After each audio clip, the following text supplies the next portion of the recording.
नमस्कार दोस्तों, आज मैं आप सभी को भालचंद संकष्टी गणेश चतुर्थी व्रत की कथा सुनाने जा रही हूँ। इस कथा को सुनने से गणेश जी की कृपा से तरक्की के सभी रास्ते खुल जाते हैं। तो एक बार इस कथा को पूरे अंत तक जरूर सुनिएगा।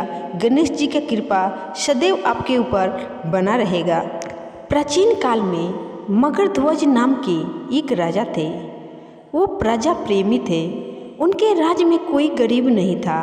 प्रजा को चोर डाकुओं का कोई भय नहीं था। सभी लोग बुद्धिमान, दानी और धार्मिक थे। राजा को कोई संतान नहीं थी। तत्पश्चात कालांतर में महर्षि याज्ञवल्क्य की कृपा से राजा को एक पुत्र की प्राप्ति हुई। इसके बाद राजा ने अपने राज्य का भार अपने मंत्री धर्मपाल को सौंप दिया और अपने राजकुमार का पालन पोषण करने लगे। राज्य का शासन हाथ में आने के कारण मंत्री धर्मपाल धन्य धान्य से समृद्ध हो गए। मंत्री को 5 पुत्र हुए। मंत्री ने अपने सभी पुत्रों का विवाह बड़ी धूमधाम से किया और राज्य के धन का उपभोग करने लगे। मंत्री के सबसे छोटे बेटे की पत्नी बहुत धर्मपरायणी थी। उसने चैत्र मास के कृष्ण पक्ष की चतुर्थी तिथि पर भगवान गणेश का व्रत और पूजन किया। ये देखकर उसकी सास ने कहा कि क्या तंत्र मंत्र करके मेरे पुत्र को वश में करने का उपाय कर रही है? मुझे ये सब तांत्रिक अविचार पसंद नहीं है। इसके जवाब में बहू ने कहा कि सासू माँ, मैं संकट नाशक भगवान गणेश जी का व्रत कर रही हूँ। यह व्रत अत्यंत फलदायी है। इस पर उसने अपने पुत्र से कहा कि तुम्हारी पत्नी जादू टोने पर उतारू हो गई है। मेरे कई बार मना करने के बावजूद भी मेरी बात नहीं मान रही है। तुम इसे पीट कर ठीक कर दो।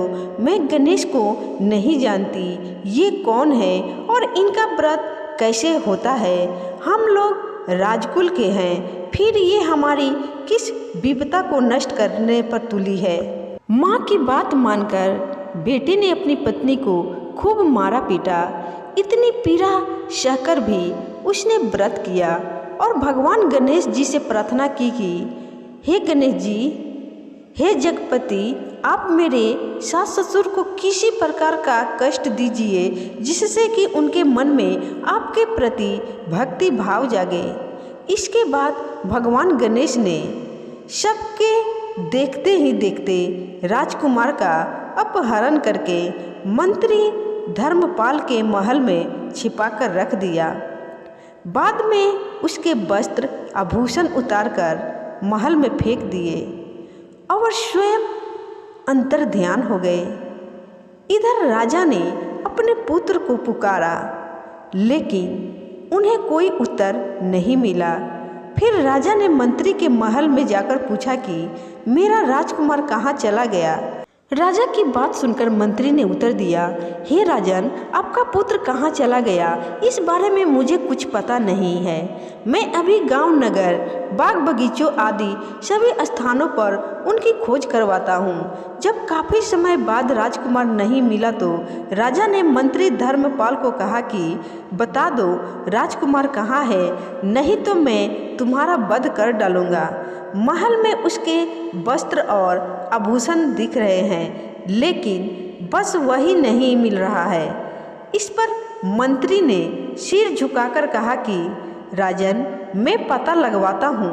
इसके बाद धर्मपाल ने महल में आकर राजकुमार के बारे में अपनी पत्नी, पुत्रों और बहुओं से पूछा। ससुर की बात सुनकर छोटी बहू बोली कि आप पर गणेश जी का कोप हुआ है, इसलिए आप गणेश जी का संकट नाशक चतुर्थी व्रत कीजिए। बहू ने पूजा और व्रत की विधि भी बताई। इसके बाद सब लोगों ने गणेश चतुर्थी का व्रत शुरू किया। इससे गणेश जी प्रसन्न हुए और राजकुमार को प्रकट कर दिया। तो प्रेम से बोलिए दोस्तों, गणेश भगवान की जय।